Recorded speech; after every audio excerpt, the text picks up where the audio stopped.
প্রতিভা ঠিক আছে, ঠিক আছে, তুমি রাগ করো না, মাথা ঠান্ডা করো। তোমার কি মনে হচ্ছে দিদি ভাই, মাথা শুধু আমার একার গরম আর এখানে সবাই যারা কথা বলছে তারা খুব মাথা ঠান্ডা ভাবে কথা বলছে?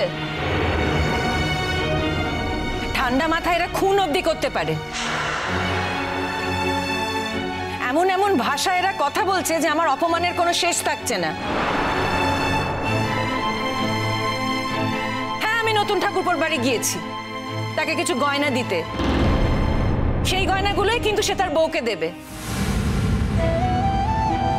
নতুন ঠাকুরপো আমাকে কিছু গয়না দিয়েছিল, সেই গয়নাগুলোই তাকে ফিরিয়ে দিতে গিয়েছিলাম। দেখছো দেখ দেখ, এখন বুঝতে পারছি কেন গয়নাগুলো গড়ে দিয়েছিল তোমাকে নতুন। যেদিন দিয়েছিল সেদিন আপনি কেন বলেননি মা? আজ কেন বলছেন? আর সেই গয়নাগুলো তো আমি কোনোদিন পরিও নি। তাই নাকি? নতুন তোমাকে গয়না গড়িয়ে দিয়েছিল?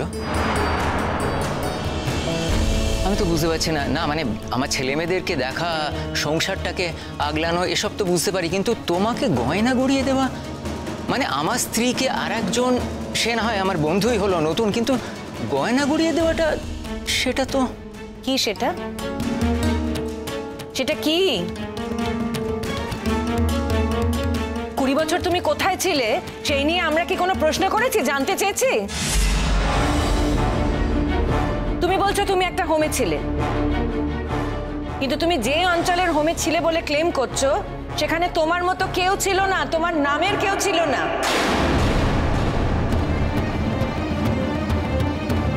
এখন তুমি বলছো যে তুমি কোথা থেকে এসেছো তুমি কিছু জানো না। যখন তোমার স্মৃতি ফিরে এসেছিল তারপরেই তো তুমি গাড়িতে উঠেছিলে। তারপরেও তুমি কেন বলতে পারছো না যে কোন অঞ্চল থেকে তুমি গাড়িটা ধরেছো?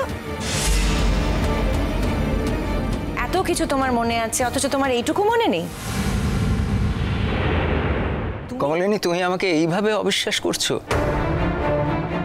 অবিশ্বাস করার পর তো তুমিই খুলে দিয়েছো, অবিশ্বাস না করারই বা কি আছে?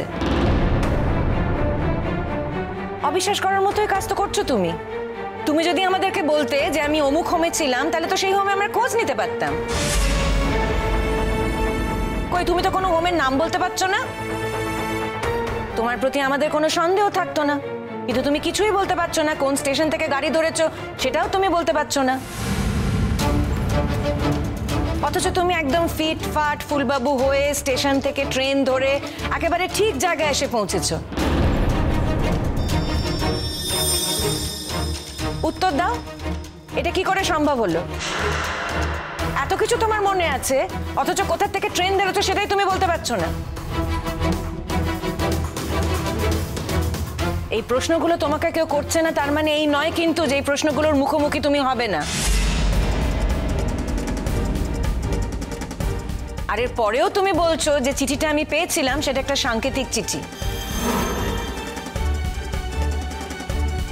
যদি সাংকেতিক চিঠি হয়েও থাকে তাহলে সেটা প্রমাণ করার দায় কিন্তু তোমার। আর তুমি যে ওখানকার কোনো হোমে ছিলে না সেটা প্রমাণ করার দায়িত্ব আমার। আর সেই প্রমাণ কিন্তু আমি ইমিডিয়েটলি দিয়ে দেব। চিরসখা সোম থেকে রবি প্রতিদিন রাত 9টায় স্টার জলসায় ও জিও হটস্টারে।